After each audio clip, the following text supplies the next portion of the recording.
Hello everyone. Today I'm here to walk you through a simple method on how to denoise grainy video in DaVinci Resolve. So let's dive right in. Begin by ensuring you have your desired clip ready. Once that's set, navigate to the Color tab.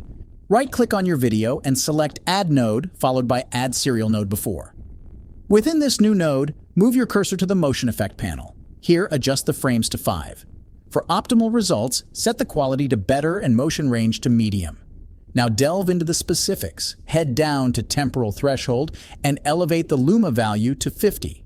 Directly under this, in the Spatial Noise Reduction section, fine-tune the radius to Medium. Proceed to the Spatial Threshold. Engage the chain icon and set the Luma value to 75, while boosting the Chroma to 100. This meticulous approach ensures your video emerges devoid of the distracting grainy texture. And there you have it. A step-by-step guide on how to effectively denoise grainy footage in DaVinci Resolve.